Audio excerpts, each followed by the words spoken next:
قرآن میں سورہ یوسف میں اللہ نے یوسف علیہ السلام کا واقعہ بیان کیا ہے۔ یوسف علیہ السلام بچے تھے جب انہوں نے اپنے باپ یعقوب علیہ السلام سے ذکر کیا، ابا میں نے 11 ستاروں اور سورج چاند کو خواب میں دیکھا ہے کہ وہ سب مجھے سجدہ کر رہے ہیں۔ یعقوب علیہ السلام نے حضرت یوسف علیہ السلام سے فرمایا، میرے بیٹے اپنے خواب کے بارے میں اپنے بھائیوں سے ذکر مت کرنا، ایسا نہ ہو کہ وہ تمہارے ساتھ کوئی فریب کر لیں، شیطان تو انسان کا کھلا دشمن ہے۔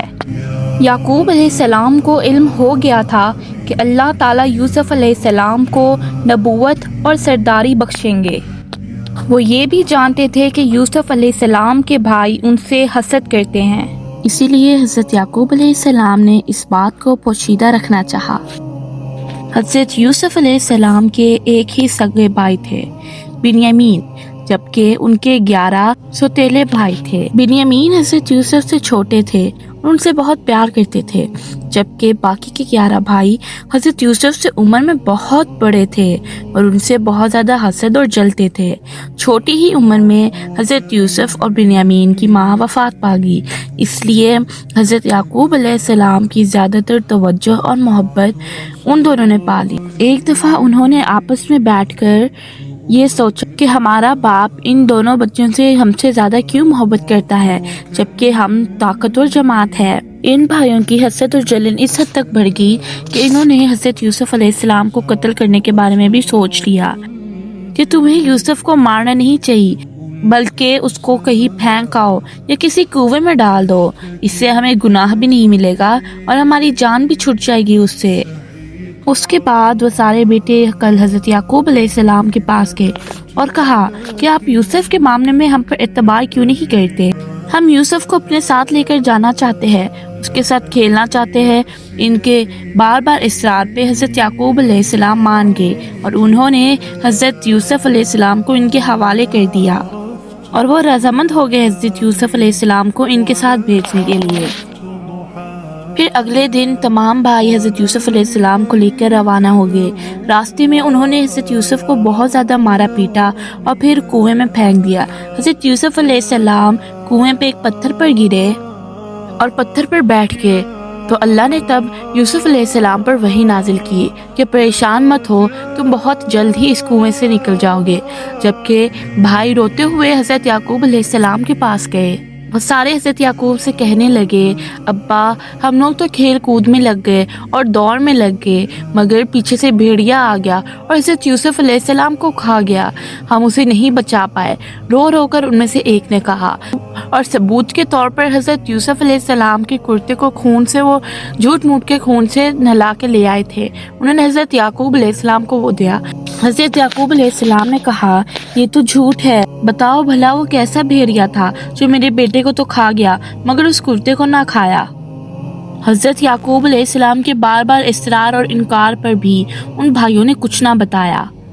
دوسری طرف ایک قافلہ اس کنویں کے سامنے سے گزرا، انہوں نے پانی پینے کے لیے اس کنویں کے اندر اپنا ڈول ڈالا تو حضرت یوسف علیہ السلام اس ڈول میں بیٹھ کے اور اوپر آ گئے۔ جب قافلے نے دیکھا کہ اتنا خوبصورت بچہ ہے تو انہوں نے فوراً لے لیا، کیونکہ اس وقت غلاموں کی تجارت ہوا کرتی تھی تو انہوں نے بھی یوسف علیہ السلام کو لے لیا اور مصر کے بازار میں جا کر ایک معمولی رقم میں بیچ دیا۔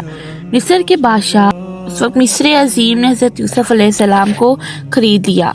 پھر مصر عظیم نے حضرت یوسف علیہ السلام کو اپنی بیوی حضرت زلیخا کی طرف بھیجا اور انہیں تحفے کی طرح دیا اور کہا، اس کا خوب خیال رکھنا، ممکن ہے یہ کہ ہمیں یہ فائدہ دے کہ ہم اسے اپنا بیٹا ہی بنا لے۔ جیسے جیسے عمریں گزرتی گئی حضرت یوسف علیہ السلام کے حسن میں اور اضافہ ہوا۔ اللہ تعالیٰ نے حسن کو 2 حصوں میں بانٹا، ایک حصہ ہم پوری زمین میں تمام مخلوقات میں بانٹ ڈالا، جبکہ ایک پورا حصہ حضرت یوسف علیہ السلام کی حسن میں بانٹ ڈالا۔ حسن یوسف واقعی بے مثال تھا۔ حضرت یوسف علیہ السلام نے مصر میں ہی اپنے قدم جما لیے اور وہاں پر ہی اپنی عمریں گزاری۔ اسی طرح حضرت یوسف علیہ السلام کی حسن میں مصر عظیم کی بیوی حضرت زلیخا بھی فدا ہو گئی اور وہ حضرت یوسف سے محبت کر بیٹھی۔ اسی طرح انہوں نے بار بار حضرت یوسف علیہ السلام بدکاری کرنے میں پھسلایا، مگر حضرت یوسف علیہ السلام باز رہے۔ ایک دن وہ بہت زیادہ ضد کرنے لگی اور انہوں نے سارے دروازے بند کر لیے اور یوسف سے کہا، آئیے، میں نے یہ ساری زیبا زینت صرف اور صرف آپ کے لیے ہی کی ہیں۔ مگر حضرت یوسف علیہ السلام نے کہا، خدا کا خوف کرو، میں اپنی مالی کی بیوی کے ساتھ ایسا کیسے کر سکتا ہوں؟ اللہ کی پناہ مجھے اس بدکاری سے اور اس بے حیائی سے۔ اور حضرت یوسف علیہ السلام وہاں سے بھاگ گئے، جبکہ زلیخا ان کے پیچھے بھاگی اور بھاگتے بھاگتے انہوں نے حضرت یوسف علیہ السلام کا کرتا پیچھے سے پھاڑ ڈالا۔ اسی طرح جب حضرت یوسف اور زلیخا دروازے تک پہنچے تو انہوں نے عظیم مصر کو دیکھا جو کہ دروازے کے پاس کھڑے ہوئے تھے۔ زلیخا دروازے کے پاس کھڑا دیکھ کر چونک گئی اور فوراً اپنی بات سے پلٹ گئی اور کہنے لگی کہ یہ کیسا شخص ہے، اس نے آپ کی بیوی کے ساتھ بدکاری کرنے کی کوشش کی ہے۔ جبکہ حضرت یوسف علیہ السلام نے کہا، اللہ کی پناہ ہے مجھے، میں نے ایسا کچھ نہیں کیا۔ تو ان میں سے ایک شخص نے کہا کہ دیکھنے کے لیے پتہ چل جائے گا، اگر یوسف کا کرتا آگے سے پھٹا ہو تو پتہ چل جائے گا کہ یوسف جھوٹا ہے، اگر یوسف کا کرتا پیچھے سے پھٹا ہو تو یہ بھی معلوم ہو جائے گا کہ زلیخا جھوٹی ہے۔ جب حضرت یوسف کا کرتا دیکھا گیا تو حضرت یوسف کا کرتا پیچھے سے پھٹا ہوا تھا۔ اس طرح انہیں پتہ چل گیا کہ زلیخا ہی ہے جس نے جھوٹ بولا۔ مصر عظیم نے اس بات کو دبانے کی کوشش کی اور زلیخا سے کہا کہ تم اللہ سے معافی مانگو جو کچھ تم نے کیا ہے، اور یوسف علیہ السلام سے کہا کہ میں تمہیں اس محل میں ابھی بھی رہنے دوں گا، مجھے پتا ہے تم نے کچھ نہیں کیا۔ عظیم مصر نے تو اس بات کو دبانے کی کوشش کی، مگر یہ بات شہر بھر میں پھیل گئی اور عورتیں طرح طرح کے طعنے اور طرح طرح کی باتیں زلیخا کے بارے میں کرنے لگیں۔ زلیخا نے یہ طعنے اور باتیں سنی تو اس نے تنگ آ کر ایک فیصلہ کیا۔ اس نے تمام عورتیں اپنے گھر پہ بلائی، سب کو ایک ایک سیب اور ایک ایک چھری دی اور انہیں کہا کہ میں تم لوگوں کو بتاتی ہوں۔ اور پھر حضرت یوسف علیہ السلام سے کہا کہ ان عورتوں کے سامنے سے گزرو۔ جب حضرت یوسف علیہ السلام وہاں سے گزرے تو ساری عورتیں حضرت یوسف علیہ السلام کے حسن میں اتنی پاگل ہو گئیں کہ انہیں یہ تک نہ پتہ چلا کہ وہ سیب کو کاٹ رہی ہیں یا اپنی انگلیاں کاٹ رہی ہیں۔ تمام عورتوں نے سیب کی جگہ اپنی انگلیاں کاٹ لی۔ اسی طرح جب حضرت یوسف علیہ السلام وہاں سے گزرے تو تب سب عورتوں کو احساس ہوا کہ انہوں نے تو اپنی انگلیاں کاٹ لی ہیں۔ تو زلیخا نے کہا، دیکھا یہ ہے ہی اتنا حسن والا، تم لوگ مجھے طعنے دیتے تھے اور مجھے باتیں سناتے تھے، جبکہ خود کبھی تم لوگوں نے ہاتھ کاٹ دیا۔ وہ کہنے لگے، یہ انسان تو نہیں، یہ تو کوئی فرشتہ ہے، ایسا اتنا پیارا انسان کیسے ہو سکتا ہے؟ اور حضرت یوسف کو بہکانے لگی۔ تو حضرت یوسف نے اللہ سے دعا کی، اے اللہ، کہ یہ عورتیں مجھ سے کیا کروانا چاہتی ہیں؟ میں تو بے حیائی نہیں کرنا چاہتا اور نہ ہی بدکاری میں پڑنا چاہتا ہوں، مجھے اس سب سے تو اچھا جیل خانے میں ہی ڈال دیں۔ اور انہوں نے قید خانے کی دعا اللہ تعالیٰ سے مانگی۔ اسی طرح زلیخا مصر عظیم کے پاس آئی اور کہنے لگی، یہ معاملہ حد سے زیادہ بڑھتا جا رہا ہے، کیوں نہ یوسف کو قید خانے میں ڈال دیا جائے؟ تو مصر عظیم نے حضرت یوسف علیہ السلام کو قید خانے میں ڈال دیا، ان پر بدکاری کی تہمت لگا کے۔ قید خانے میں موجود لوگ یہ تو جان چکے تھے کہ حضرت یوسف علیہ السلام بہت نیک ہے۔ ان میں سے دو شخص کو خواب آئی، انہوں نے یوسف علیہ السلام کو آ کے بتایا اور کہا کہ اس کی تعبیر بتاؤ۔ ان میں سے ایک نے کہا کہ میں نے اپنے آپ کو شراب نکالتے ہوئے دیکھا، جبکہ دوسرے نے کہا میرے سر پر پرندے چونچ مار رہے تھے اور روٹیاں کھا رہے تھے۔ تو حضرت یوسف علیہ السلام نے سوچا کہ یہ اللہ تعالیٰ کی دعوت دینے کا بہترین موقع ہے۔ انہوں نے کہا کہ ایک اللہ کی عبادت کیا کرو اور اللہ تعالیٰ کی دعوت دی انہیں۔ اسی طرح انہوں نے کہا میں تم لوگوں کو بتا سکتا ہوں کہ آج کیا کھانا دیا جائے گا، مجھے میرے رب نے یہ علم دیا ہے۔ اور جو کھانا انہوں نے بتایا وہی انہیں پیش کیا گیا، جس سے ان سب کا یقین اور بھی بڑھ گیا حضرت یوسف پر۔ پھر حضرت یوسف نے کہا، جس نے شراب نکالی تم زندہ رہو گے اور تمہیں قید خانے سے نکال دیا جائے گا، جبکہ دوسرے کو سولی پر لٹکا دیا جائے گا اور اس کو پھانسی ہو جائیں گی۔ اس کے بعد وہ شخص جس کو پھانسی والا خواب آیا تھا کہنے لگا میں نے تو یہ خواب دیکھا ہی نہیں. تو یوسف نے کہا کہ نہیں، جو اللہ چاہے گا وہ تو ہو کر ہی رہے گا. جبکہ اس نے دوسرے شخص سے کہا کہ جا کے مصر عظیم سے میرا ذکر ضرور کرنا، اور اس نے بھی کہا ٹھیک ہے. اور اسی طرح ہوا جس طرح کہ حضرت یوسف نے بتایا. مگر اللہ کو حضرت یوسف کی یہ بات بالکل بھی نہ اچھی لگی کہ انہوں نے اپنی سفارش ایک مصر کے بادشاہ سے کروانی چاہیے. حضرت یوسف علیہ السلام کو یہ بات پتہ چلی اور انہوں نے اللہ سے معافی مانگی. اسی طرح وہ شراب پلانے والا بندہ مصر عظیم کو شراب پلانے لگا، مگر حضرت یوسف علیہ السلام کے بارے میں بتانا تو وہ بالکل ہی بھول گیا. اسی طرح حضرت یوسف علیہ السلام کو قید خانے میں پورے 7 سال ہو گئے، مگر کوئی بھی نہ آیا انہیں وہاں سے نکالنے، تو کسی کو یاد تک نہ تھا حضرت یوسف علیہ السلام کے بارے میں. اسی طرح ایک دفعہ مصر عظیم نے خواب دیکھا 7 دبلی پتلی لاگر گائے ہیں اور وہ ان موٹی بھینسوں کو کھا رہی ہیں. 7 ہری بھری فصلیں ہیں جبکہ 7 ہی سوکھی فصلیں ہیں. یہ خواب بار بار مصر عظیم کو آ رہا تھا اور انہیں تنگ کر رہا تھا. تو انہوں نے اس پورے شہر کے عام جاریوں پجاریوں اور تمام انسانوں سے اس خواب کی تعبیر کروانا چاہی، مگر کسی کو اس خواب کے بارے میں کوئی علم نہ تھا.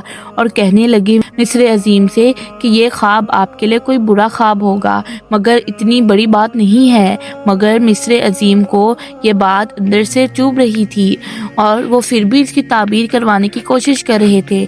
جبکہ شراب پلانے والے کو تب حضرت یوسف علیہ السلام یاد آئے. انہوں نے مصر عظیم سے فوراً کہا میں ایک ایسے شخص کو جانتا ہوں جو آپ کے خواب کی تعبیر کروا دے گا. اور وہ قید خانے میں گیا اور حضرت یوسف علیہ السلام سے مل کر آیا اور اس نے اس خواب کا ذکر حضرت یوسف سے کیا. تو انہوں نے کہا کہ پہلے 7 سال تم پر بہت اچھے گزریں گے، اس پر اچھی سی فصلیں وغیرہ اگانا، جبکہ باقی اگلے 7 سال تم پر قحط کے مانند بہت سخت قحط آئے گا اور قحط کے مانند گزرے گے. تب کے لیے اپنے غلہ اور کھانا بچا لینا. جب اس نے آ کر مصر عظیم کو یہ بات بتائی تو مصر عظیم بہت خوش ہوا اور اس نے کہا کہ یوسف علیہ السلام کو قید خانے سے رہا کر دیا جائے.